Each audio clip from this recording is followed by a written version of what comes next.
What happens when one of the biggest global news stories suddenly drops off the headlines and everything that you thought you knew quietly begins to shift? I'm talking about the Trump administration's brutal assault on U.S. foreign aid. Those heady early days in the beginning of Trump's second term, when Elon Musk was the most powerful figure in the U.S. government, and he successfully made it his personal mission to destroy the U.S. Agency for International Development. Back then, there were daily front-page headlines of protests, fired workers, and millions of lives hanging in the balance. But since then, most people have lost track of the story. And yet, what's been happening behind the scenes has been quite surprising. A lot of the aid has been quietly turned back on, and the Trump administration's narrative about what's right and wrong with U.S. aid has drastically shifted to a more technocratic conversation with a lot of interesting and provocative ideas. I'm here today with Rachel Bonnifield, the top global health expert at one of the world's most respected evidence-based research organizations in the area of global development. We're here to unpack these dramatic changes and to hear Rachel's warning that even greater freezes and disruptions could be coming in the months to come. I'm John Bateman, and this is The World Unpacked.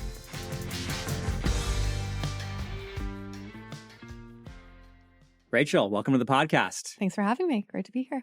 Our last couple episodes, we've done killer AI, military coups. I thought to have a lighter fare for today, we would talk about some of the world's worst diseases and most intractable problems. So we're here to talk about global health and the evolving strategy in the Trump administration. And I wonder if you could walk us through very briefly. Most people tracked this issue heavily in the early months of the Trump administration. It was front page news in every newspaper, every day. It was exciting. It was political combat, millions of lives in the balance. Months have passed. We've heard very little about what's actually happening in the world of U.S. foreign aid. What is the biggest thing that people haven't been paying attention to in this story? Yeah, great question. So as you say, if you rewind to January, February of this year, there were these dramatic stoppages of basically all our foreign assistance. And then shortly thereafter, terminations of quite a few awards and the complete dissolution of USAID. So USAID no longer exists. And what has happened since then is that gradually, quite a few of those awards have been restarted, not all, but quite a few, and transferred over to the State Department. So if you look at our disbursements for this fiscal year, they actually, at this point, don't look that much different than previous years. Really? Which is interesting. However, there's a big however here. And the big however is that our obligations, basically new awards, new commitments, have fallen off a cliff. So it's not clear what happens next year, the year after that. And how do you interpret this? Does this mean the Trump administration, they had these massive freezes across the board, and then did they kind of pull their punch and say, you know what, we're not ready to make such a radical step? I think that's part of it. I mean, in the immediate aftermath of them pausing, freezing aid, cutting USAID as an agency, there was a lot of pushback, including from Republicans, and particularly around these questions of life-saving aid that if withdrawn, people really will get sick and die.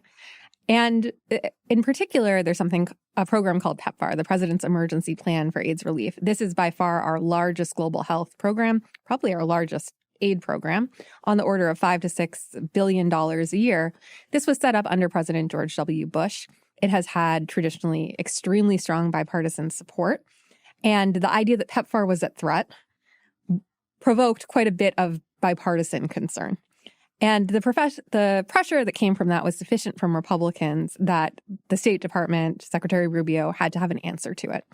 When this was all going down and we had the DOGing of U.S. aid and there were these dramatic images of sign being ripped off the building and workers being let out with their personal effects in hand, there was almost like the propaganda of the image going on. These were things that the administration was very proudly putting forth into the world, and Elon Musk was the chief spokesperson. And that was a moment where key people in the Trump administration, in particular a guy named Jeremy Lewin, who is now the senior official in charge of aid, was almost reluctant to make any positive case for aid. It was more about the critiques, the problems, the supposed corruption. But I think now we're at a moment where after this pause, the Trump administration is finally articulating what they want from aid, not just the case against it. How is that playing out? I think that's right. And just one point I do want to make before we jump into all of that is that even though a significant amount of this aid has been turned back on, it's not a, no harm, no foul kind of situation. That was an extremely dangerous and deadly decision to do that. We can't quite quantify how many people died as a result of that, but there is plenty of anecdotal reporting evidence that the numbers are quite significant. I mean, we've seen estimates out there. People have attempted to quantify it. So you'll commonly hear claims, including from, esteemed people like Atul Gawande and others, citing scientific articles arguing that hundreds of thousands perhaps have already died, and millions, maybe up to 13 million people over the next 5 years, their lives could hang in the balance. What do you make of those figures? I would say those figures, they're helpful in an indicative sense. I would not take them too literally. There are many, many assumptions that go into those sorts of numbers, including, for example, how long the disruptions would last and whether any other aid or sources of financing, sources of support would come in to fill those gaps. And right now, we're not at a point where the data and evidence exists that we can go back and look forensically in a systematic way and come to any firm conclusions on that. We know people died as a result of this. This has been documented, but it's going to be quite a while before we're able to say with any confidence how many. Okay. And just to concretize this a little bit, because I think sometimes these discussions are so abstract, what are the main diseases that people are dying of, and what was USAID doing that's been disrupted? Yeah, so I think there's kind of two country archetypes that we would need to distinguish to understand this. And this would be sort of humanitarian settings and stable but poor countries. So a humanitarian setting would be something like a Somalia, maybe an Afghanistan, maybe a South Sudan. These are contexts where there is very little infrastructure of any kind, including health infrastructure, where they are often war-torn. There's not really a government to work with. And the aid we're providing in those contexts is primarily emergency humanitarian aid. So what does this mean? This means food to feed hungry people who would otherwise be on the brink of starvation. Intensive nutritional support, right, for kids who are wasting, who are severely malnourished. It is clean water, basic health services of all kinds, right, because just nothing exists in these contexts without aid. But then we have the stable countries, but they're poor. So these would be countries like Uganda, Tanzania, Mozambique. The largest recipients are going to be the larger population centers in sub-Saharan Africa.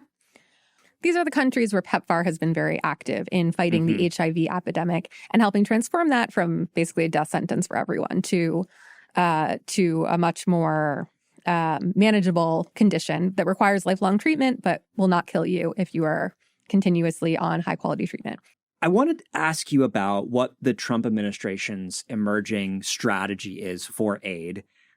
So this document, America First, you should open it Global up. Health Strategy. Right. Yes. Thank you.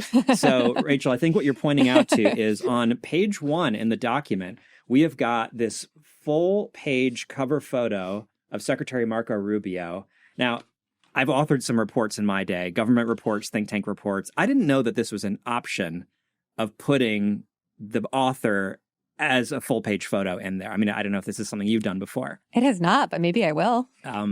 He's laying the groundwork in more than one way. Tell us about this strategy.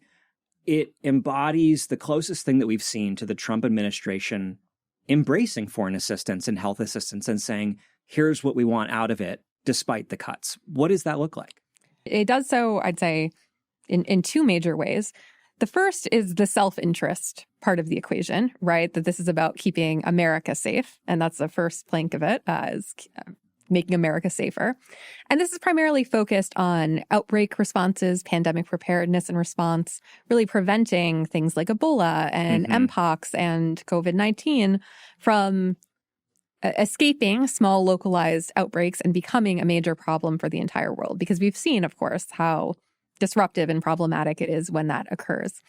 And they make a very strong affirmative case that this is in our national interest, that to have a network extended into almost every country around the world where we're able to partner with countries on disease surveillance and response, that's something we need for our own security. So that's kind of the first affirmative case. And that's a pretty classic argument. Samantha Power, the former administrator of USAID under the Biden administration, when she was asked in an exit interview what her advice would be to the incoming team, by the way, not knowing the ton of bricks that was about to hit her agency, the first thing that she said was disease surveillance and preventing illness from reaching American shores. So it sounds like there's a certain amount of convergence there on at least some of the classic argumentation. Yes. I think, though, what's even more interesting is if you get to the second section. And the second section really talks about PEPFAR, the future of our bilateral aid relationships, not necessarily on these strictly transactional issues or issues where it's so obviously in America's interest. But actually, it presents quite a compelling argument about why aid in a humanitarian spirit is good for America, and quite a strong, actually, retrospective defense of aid. That was one of the things I was most surprised to see. It has critiques of aid. Often, I'll be honest, critiques I strongly agree with. I was telling colleagues, like, I have my qualms here and there, but in that section, like, I could have written 80 to 90% of that section based on very mainstream critiques of aid that have floated around for a while and that are not from people trying to tear down the system, but trying to reform it and make it better. Let's drill into this, because what you're describing from Rubio and his agency is a massive turnaround from the Musk rhetoric that was leading the charge against USAID in the early days of the administration, when he very explicitly was calling the agency a criminal organization, a den of corruption. He used the word evil many times. He said it was a pile of worms. Now we've moved to a different phase where Rubio and his team is telling a much more coherent and traditional technocratic critique. Walk us through that critique. What are the actual substantive critiques of the USAID apparatus that have emerged now that we've moved into a more serious conversation? We talked about PEPFAR already, the president's emergency plan for AIDS relief. This was stood up in 2003 when AIDS was genuinely an emergency, where an entire generation of people in many sub-Saharan African countries were dying. Children were being orphaned. The working population was dying off. There was no one to run businesses. You were on the precipice of societal collapse as a result of this disease and the pattern it was taking through sub-Saharan Africa. And so in an emergency context, you need an emergency response. The way they did that, and the way most aid is traditionally delivered in America, is through implementing partners. Implementing partners can be like nonprofits. They can be for-profit kind of specialized contractors. Sometimes they can be sometimes they'll work with governments or multilateral agencies, but they would bid. And then these agencies, or this, say an NGO, would win the contract and they would run the program. So they would set up a clinic that provided medicines. They would procure the medicines. They would set up a whole supply chain, and they would get those out to the people who needed it, which is great in an emergency. The problem is that this is not in any way sustainable for several reasons. First of all, it's not a long-term solution to have an American NGO distributing medicine in an African country. In the long term, you need African governments to build up their own capacity to have a supply chain, a health system and supply chains that work for everything. We hear a lot about these NGOs. It's a term of abuse in right-wing circles now. The notion is that this is a bunch of blue-haired liberals who are running around promoting climate resilience or whatever, and that somehow USAID resources are kind of a slush fund for this group, and therefore U.S. taxpayers are promoting left-wing political causes.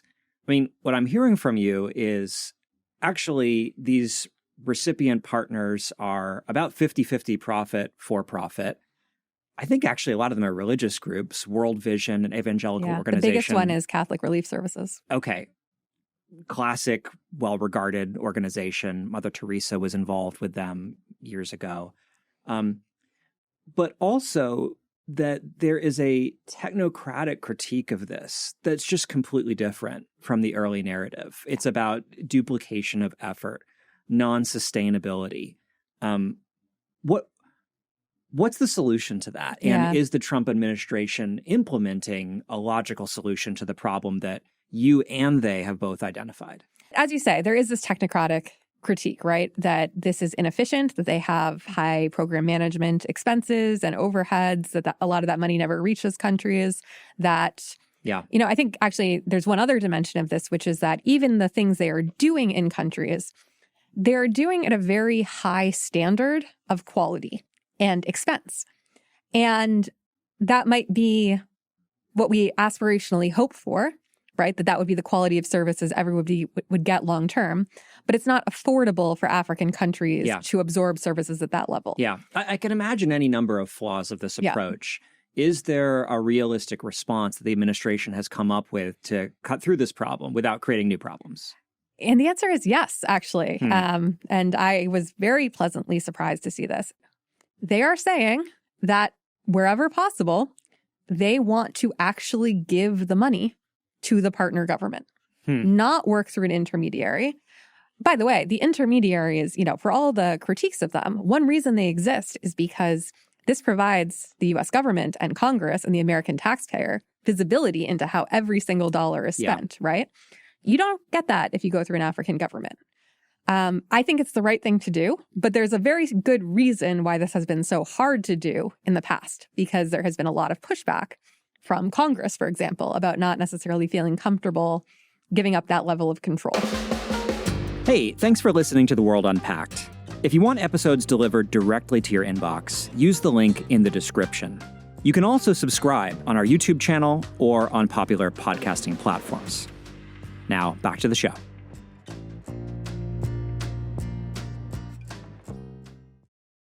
Is this a kind of only Nixon can go to China situation where, because Trump has this unassailable reputation as a hardcore nationalist and someone who would never let another country take advantage of us, that's how he portrays himself and his movement, right or wrong, that he then has the political freedom to take a risk with aid and just hand money over to a foreign government in a way that he can force Congress to go along with. Whereas before, the green eyeshade types would have said, hold on, I don't think so.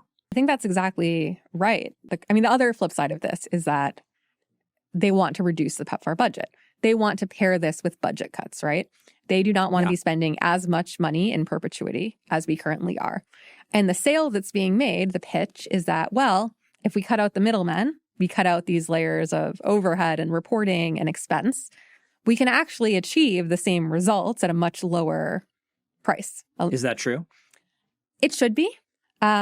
Yes, it is true, but I would say that with an asterisk. And the asterisk is you still have to provide basic incentives and accountability frameworks for making sure anything actually happens. Yeah.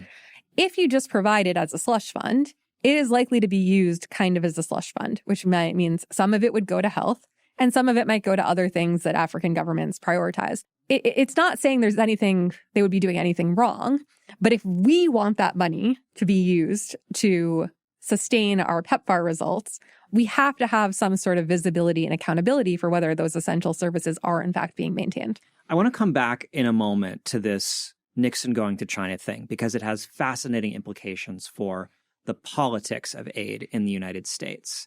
But let's just drill in a moment to what you're describing, because it sounds like you're saying there's the strategy and the objectives of the administration, but these things are going to create new challenges of their own. The implementation is not easy. This is where issues of state capacity and technocratic expertise, one would think, would come into play. Is this strategy executable by departments and agencies that have been cut to the bone in terms of personnel, knowledge on the ground? It's a great question, and it's something I'm personally quite concerned about. They are laying out an extremely ambitious timeline for this transition, basically 6 months. Yeah, I think I read in this strategy that they want the majority of these agreements to be in place by December 31st of this year. We're talking about dozens of countries here. What immediately came to mind is this 90 tariff deals in 90 days phenomenon that the Treasury Department and the Commerce Department have been trying to execute. Hugely overambitious. Probably the administration's defenders would say it doesn't matter. It's a rhetorical gambit. It sets the direction. Maybe we won't fulfill these timelines, but we put a fire underneath the bureaucracy and underneath these foreign countries and make things happen. I think the difference here is that there's not clearly a plan B right now, right? If we care about continuity of these services, and they're saying their plan for continuity of these services is to transition to this other mode of financing. And meanwhile, there's no backup of, okay, we're going to have NGOs or more traditional providers in place, and these get delayed. Or maybe they're on time, but there's no support for that transition.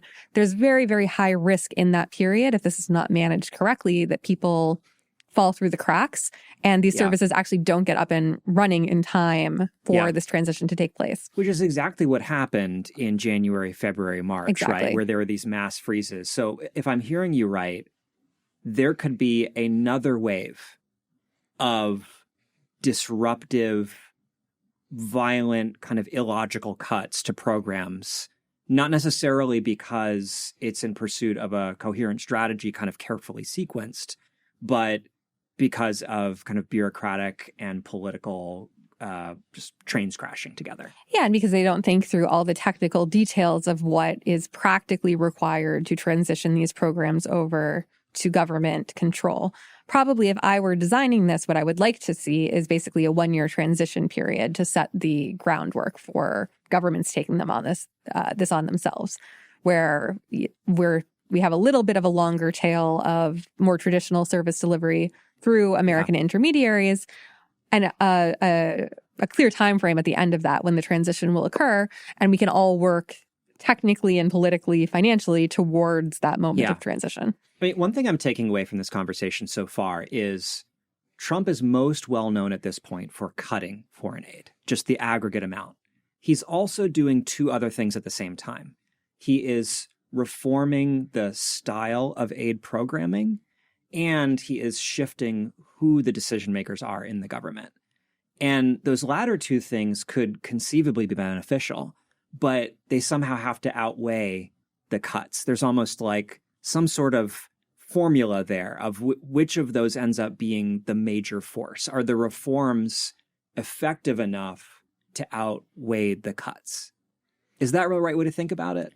I mean, to be fair to the Trump administration, there are some countries that receive significant amounts of U.S. foreign assistance where it probably doesn't make much sense at this point. South Africa is still one of a very significant recipient of U.S. foreign assistance, or has been historically. It is a upper middle income country. It's not growing, but it is much wealthier than many of these countries. It has a lot of HIV, and I think we've been a useful partner to them in thinking through and supporting their response. But it is not unreasonable for the Trump administration to say, we should be transitioning away from support to this country. But there are other places where it's not necessary. These are still unaffordable without U.S. support. And it's not totally clear whether the reforms will be sufficient efficiency to outweigh the costs. This conversation about sunsetting or transitioning for a country for a disease, it sounds like this is important to the Trump framework, that we be clear with countries that this is not an endless obligation that we're taking on. Is this a conversation that has been harder to broach within the aid ecosystem up until now?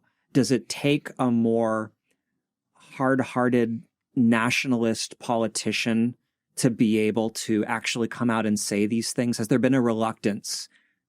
Yes and no. So I think you would be surprised by how active the idea of transition or graduation is in the global aid community. I don't think that those conversations couldn't be broached. perhaps it's that people didn't have the stomach to actually execute them when push came to shove. Yeah. And this brings us back to some of the politics of aid, which I think is such a crucial conversation.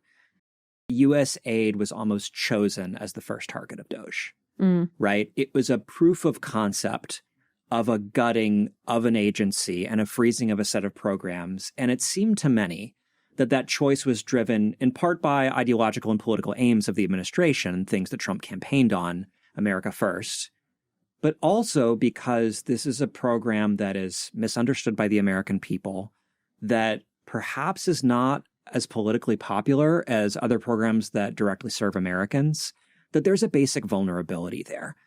And that was what enabled this whole apparatus to be run over by DOGE and Trump and others. Is that your assessment? And how do we avoid that going forward? Public opinion polling on foreign aid is surprisingly positive. Significant majorities, most of the time when you poll, both say they think the U.S. should have an aid program, that they think we should either maintain or increase aid levels. It's not as hostile of a climate to foreign aid as you might think. Now, famously, they also think that about a quarter of the U.S. government budget goes to foreign aid, which is off by, an order and a half of magnitude. It's really well under 1% that goes to anything, extraordinary, that's traditional foreign aid in any way. 1% includes like all the Ukraine aid, for example. But when they think of foreign aid, they think of these life-saving programs. They think of global health. That's what they support. They support food aid. They support basic humanitarian assistance. And it is true that in USAID, a relatively small amount of overall money, but enough to make a political point out of things, was being spent on things that people did not think of as traditional foreign aid. And the two that came up quite frequently was our sort of democracy and governance support. This is non-ideological nuts and bolts of democracy. Okay. And I personally would defend it. And I think it's an important thing. And it is something, to be clear, that Congress explicitly allocated money towards, right? Yeah, but I think if we think about someone like Trump and his core allies as political entrepreneurs, right? Yes. That's a lot of what populism is, where they are looking across the span of policy and trying to find the gaps, the chinks in the armor, the places where there seems to be maybe an elite consensus on something, but there is a missing layer or a decaying layer of popular trust. And they seem to have honed in on foreign aid as one of those things. At the same time, when they started doging foreign aid, even Trump wanted to come out and say, we will not cut off critical life-saving assistance. Right. So there does seem to be this category of other stuff that is maybe weakening support for the core mission, despite, as you say, maybe being actually a small aspect of the pie. I think that's right. And, one thing that I have said frequently is that foreign aid can't be something you do behind the backs of the American taxpayer, right? You have to do it in a way that is explained to them, that they're bought into. And the example I was giving of democracy support is something where there was an elite consensus. That's why there were allocations in congressional bills year in, year out for this specifically. It wasn't something rogue bureaucrats in USAID were doing. This was a bipartisan funding passed by Congress. But it was never explained to the American people that this was happening, why we saw it as in our national interest to do this kind of thing. It seems like an important strategic question for the whole aid community and global development community going forward. How much do you try to stage a counter-revolution in order to bring back in all of these very logical things, right? And you might say things like, well, critical life-saving aid, that's great, but those are just Band-Aids. If we're going to solve root causes, we need to be doing all of this other stuff that's much harder to explain to people. Versus how much do you actually embrace a figure like Trump and say, this strategy and this photo here is an opportunity to re-legitimize the core elements of aid, things like PEPFAR, malaria assistance, with a new set of allies who are willing to actually wave the flag and say, this is something that we're proud of. Yeah, I think that's exactly right. And, like I said, I really welcome a lot of what's in this strategy. I think there are places I have some qualms. I am nervous about how quickly they want to move on this and how quickly they want to make cuts in accordance with putting things on budget. But I like the overall approach. I think, with some tweaks around the edges, this is a really workable way of doing things that could actually solve a lot of problems. Yeah. And just to say, I know we're joking about the photo a lot. It is funny, in fairness. But if I were a part of this community and, in your profession, I might say, wow, this is fantastic. A leading member of this administration, someone who's probably going to run for president in 2028, wants his face to be the face of global health. That's potentially exciting for people who thought maybe this whole system is going away. But as you've said, for now, they're pulling some of their punches. I want to just end on the question of how are other actors around the world reacting to all of this? One of the most common things you hear is if the U.S. retreats from aid, China or Russia will come in and fill the vacuum. Russia is not doing very much. They're pretty quiet on the aid front. China is a significant figure in aid broadly. They have the Belt and Road Initiative. They are extremely active across much of sub-Saharan Africa. But they have a quite different approach from the U.S. They do a lot of commercial investment and infrastructure and a lot of basically unrestricted lending to countries. Yeah. But it's mostly on a loan basis. And a lot of countries are now facing debt distress and significant indebtedness to China. But countries also like this because instead of saying, okay, you can only spend the money on these things that we, the Americans, think are good and righteous causes, they are given free rein to spend it on things that they think are more important to their long-term economic development. So it sounds somewhat asymmetric that China doesn't necessarily have the precise equivalent of USAID's activities, USAID's activities. Right. Instead, they have more commercial, infrastructural deals that maybe serve a similar function in terms of soft power, but they're not doing the same things as us. Yeah, I think that's right. And it's been an interesting question, right? Like, would China jump in and really try and fill the vacuum left by USAID? Yeah. And there was really a prime opportunity. And what we've seen so far has been, I'd say, pretty tepid and cautious. We haven't seen that kind of major movement. And what about U.S. allies? The UK, the European Union, Japan, Australia. Is anyone stepping in? And philanthropists, private organizations, and wealthy individuals, are people showing up and saying, we're going to fill these gaps? So part of what makes this moment tricky is that it's not just the U.S. that's cutting aid.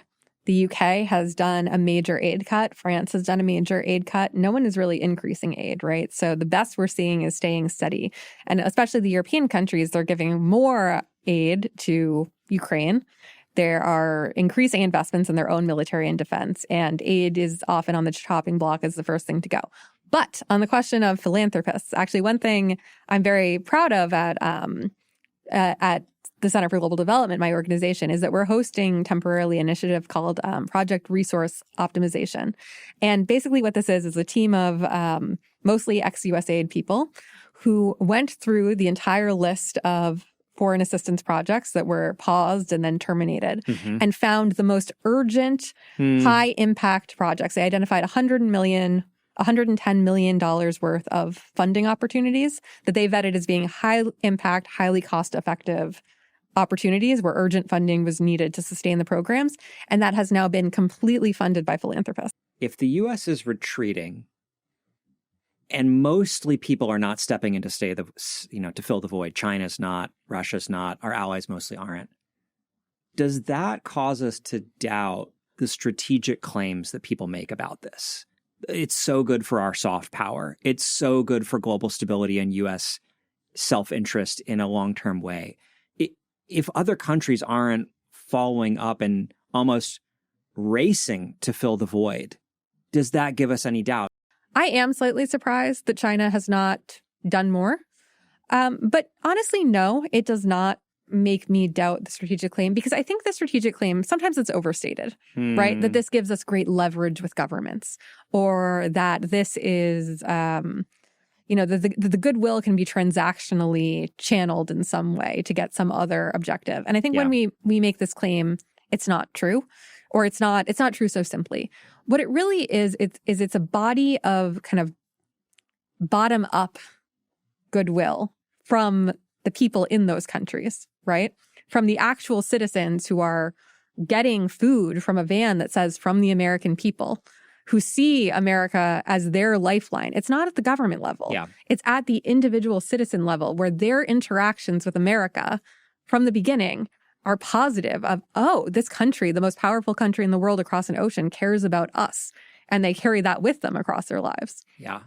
That value that you just described of a kind of inchoate goodwill that doesn't necessarily give us leverage, I think it's fair to say Trump just puts a much, much lower value on that. If he were to buy that in the marketplace, right? Like just the price at which he would buy that is much lower. And maybe that has to do with the cuts that we're seeing. And maybe that's not surprising. Final question for you, Rachel. I'm going to write you a check for $1 billion. How would you spend it? Oh, great question. So we talked about Gavi. This is a big multilateral. That does immunization. This is how most people in poor countries get basic vaccinations. The U.S. has totally withdrawn from this mechanism, and they're facing about a $2.5 billion shortfall. So I would probably give that to them. Okay. Well, congratulations. I thought you'd be more excited. I mean, I'm writing you a check for $1 billion. Well, I'm giving it away immediately. So That's fair enough. This is no ordinary podcast. And Rachel, you've been no ordinary guest. So thanks so much for coming on today and explaining this all to us. My pleasure.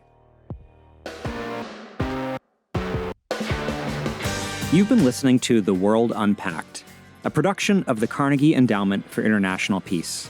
To get episodes delivered directly to your inbox, use the link in the description, or subscribe on YouTube or popular podcast platforms like Spotify or iTunes. Views expressed are those of the host and guests and not necessarily those of Carnegie. Learn more at carnegieendowment.org.